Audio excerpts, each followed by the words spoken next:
Okay, hello, Miguel. Thank you so much for talking to me today. Tell people about the story of your movie, Infinite Summer.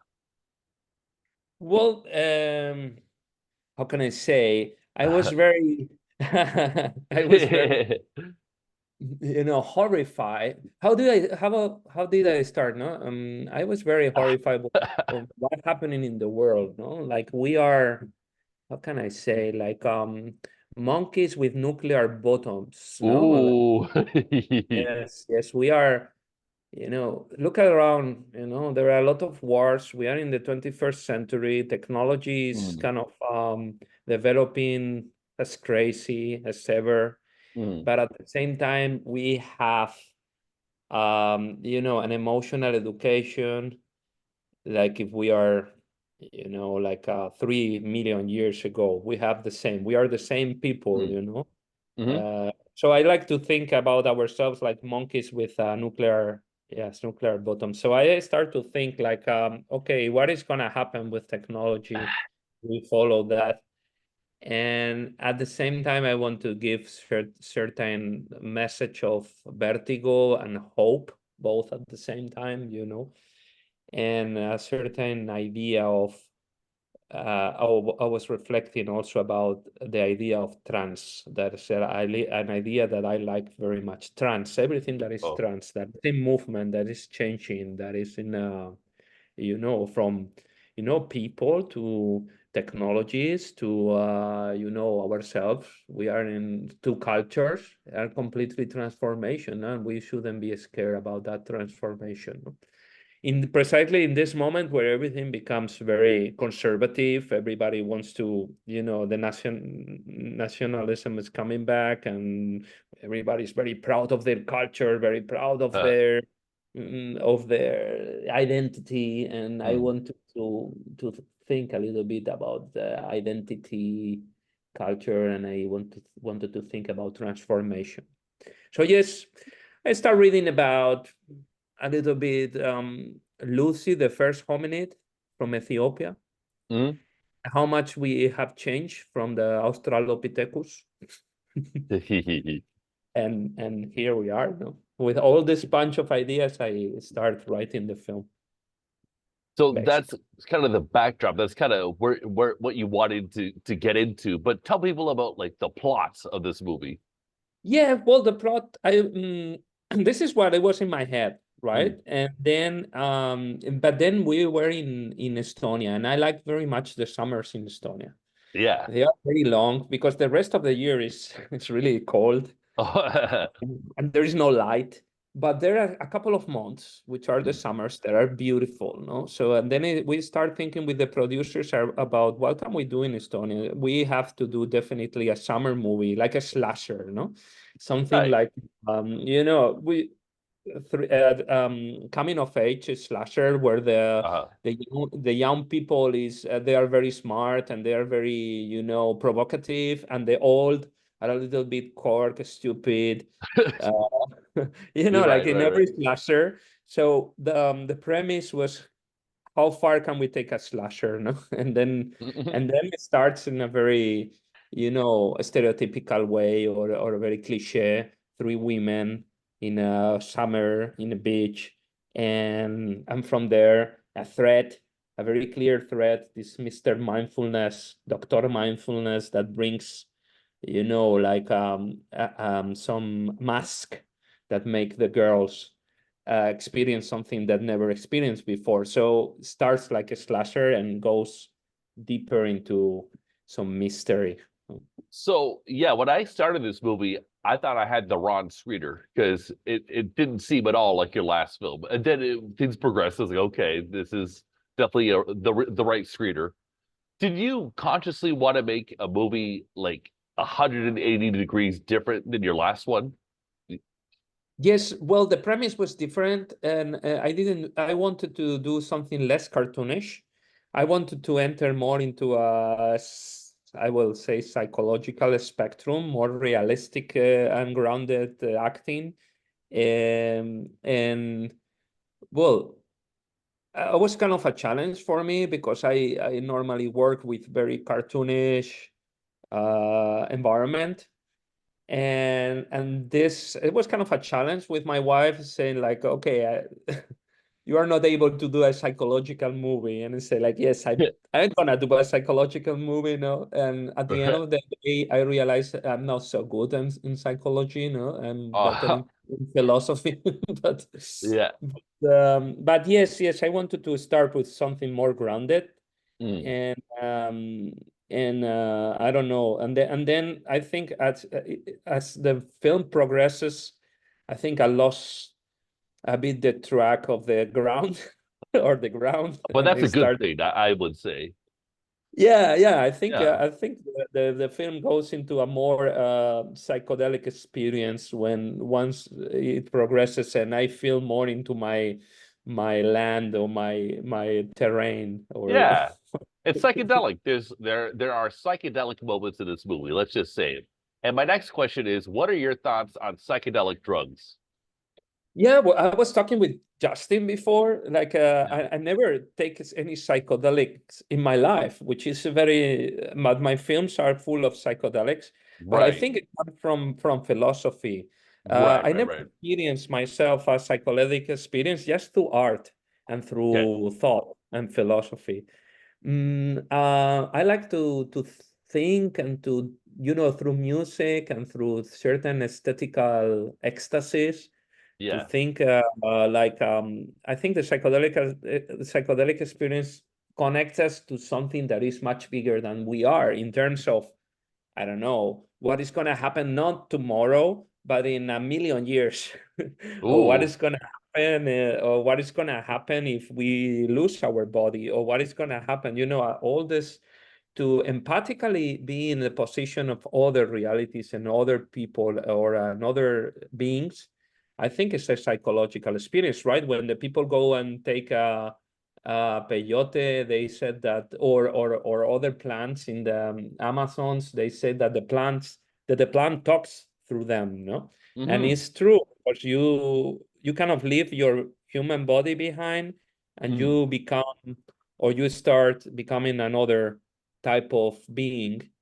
And I like that. It shouldn't be, I mean, you can do it just through empathy as well, how a plant will feel or how my friend will feel, you don't need maybe psychedelics, you need maybe a big empathy, I guess. Would you ever just, say, what the heck? I'm gonna give it a shot. I'm gonna pop some acid and just think some thoughts and cook up my next script just for fun. I've been Yeah, yeah. I have to do it, now I feel like I'm kind of like peer pressure pressuring to you, I do think. it. Yeah. I Try never some did it, DMT but just for fun. yes. I have different offers from people that I consider safe, and they are gonna guide me into that Yeah, trip. you need people that you trust. You need to feel comfortable. Did you Maybe do it? some weed to mellow out. You know, this is How what many you do. experience? How many experience you have had? Oh, well, but this I'm doing the interview, sir. I'm doing the interview, sir. Okay. You will answer my questions.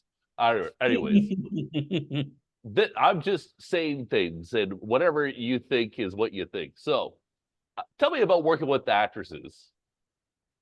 Yes, well, it was very nice and very great experience, because I was telling you that I work normally with very cartoonish and very archetypical characters in my previous films, and this was I had to we made a very big casting. We would try to find young actors, but not necessarily actors. They could be Yeah. like normal people, Hmm. and we were casting a lot of people in Estonia, and until we found Tele and Joanna that are great, very intuitive somehow, very intuitive and very much into, they have a very good ear, and they are able to listen, and they are able to understand a little bit what is happening there in the scene. So I didn't have to direct them very much. I want them to be free to understand what is the subtext, and and I was just sometimes reminding a little bit the subtext, but not so much the text, and then we got Hannah Gross, And it was also very good working with her. It was excellent because she is very punk. I like very much her spirit. She came all the way from America to Estonia, and from the first day we feel, like she's one of us, and Nice. she was adapting to all the weird scenarios. The first day she had to be naked in a green screen, and I said, Oh, I'm sorry, but we are starting from the naked scene, that's what you and do though, it because if they don't do it, then you could fire them, and then you get someone else, and you start with the nude scene. This is what I've heard. well. That's what Lloyd Kaufman does. Ah, really? Like, Yeah, okay, so you start from the top, and then it's like, okay, you yeah. are If you able won't to get do naked for me, you're fired. Yeah. it. No, but we agree before that there was a naked scene, so it was not. But it's still stuff, no? You come all the way, you have all your jet lag and everything, and then it's like, okay, get naked because we're gonna shoot this scene, no? So but it was very nice. He took it very with a lot of humor, and at certain point, the first days he was doing, what are we doing, Miguel? Hentai porn? What the fuck is this? And I'm sorry. I mean, it's not. It's gonna be a little bit more like a psychedelic experience. I'm not, but I didn't realize maybe it was a little bit tough for the beginning. But yeah, she's great. She's a very much of a, she understands the core of the project, which is the most important. I always take people that are great actors, but also can be my friends. If friendship is not developed through the process, I don't feel good and I don't feel comfortable. I only work with friends. Oh, that's nice. So you have a nice you have people to hang out with afterwards. Yes, all of them are Nice. my most Oh, 90%. I wouldn't say like 100, but yes, I have a very good intuition yeah. to I don't know, to work with people that become my friends somehow. Do you host them for dinner and stuff like that? Or what do you guys Yes. do? Yeah, yeah. Yeah, of course we do. We form a cinema group, go to the cinema, and then Oh, I don't know, we sometimes we meet, have the yeah. dinners or whatever, different kind of stuff we do together. I Yeah. love it. So when we started the interview, you were talking about sort of the intellectual backdrop. So would you say you have a message or messages within this film that you would want to share? No, I don't think there are messages. I think it's Okay. more like a poetry environment, Yeah, okay, yeah, poetical yeah. environment, which is different because the messages are, message is Barbie, and Barbie, uh, yeah, there is okay, this is good, this is bad. What the message Right. say? Oh, like socially, I don't like messages. I like more poetry because it's like, Mm. okay, I want to, at certain point, I don't know, the film has a certain feeling of vertigo and a Hmm. certain feeling of hope, perhaps.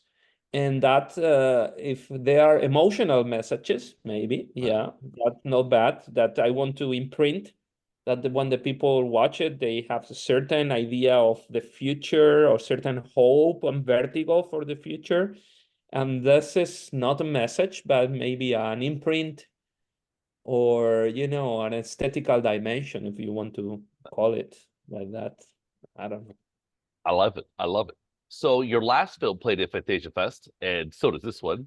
What does Fantasia Fest mean to you personally? Well, it's obviously one of my favorite festivals, if not the my favorite festival. And Wow. I think what I love is that, well, universe of people and filmmakers and audience all together, discovering weird parcels or weird places of reality. And this is what I love the most, that not everything is discovered, that there is always something strange. There is magic in the world, no? And the world is, and behind every corner, you can find a small door that leads you to a new experience. And I think the people that are part of this festival, they all share that kind of childish Uh-huh. spirit of self-discovery and magic and fantasy. I think fantasy is dying in the world. Fantasy, imagination is Wow. dying a bit. Everything is very moralistic. Everything is very straightforward. And I Hmm. think the people at Fantasia, besides that I make great friends, Yeah, they still are, these people chasing imagination somehow. that's beautifully said. Um, so if if you had to say, if you had to visually or thematically or any way, if you had to tie the vibe of this film to another director's body of work, who would you throw out there? You were like references, you mean?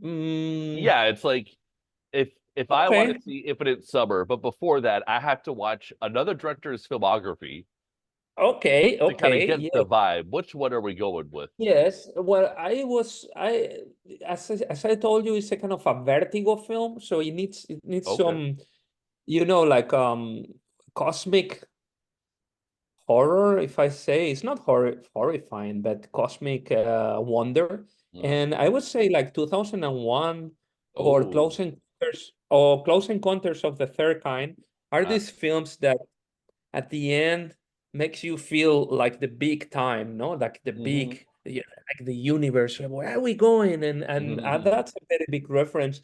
I was reading as well, Black Hole, the comic, Yeah. and it was also Akira and Ooh. some Japanese manga by Junji Ito. Yeah.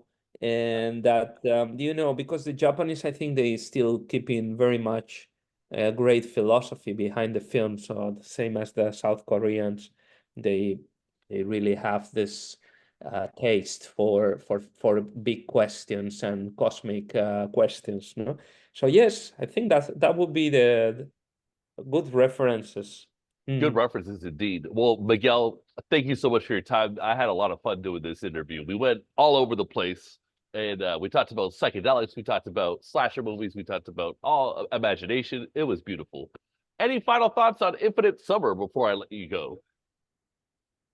Well, yeah, if you want to drag yourself into something strange, Yeah. just go there, and something that is a little bit unpredictable, but like similar to a psychedelic experience, then go there and watch it. All right. Well, thank you very much for your time. Thank you. Like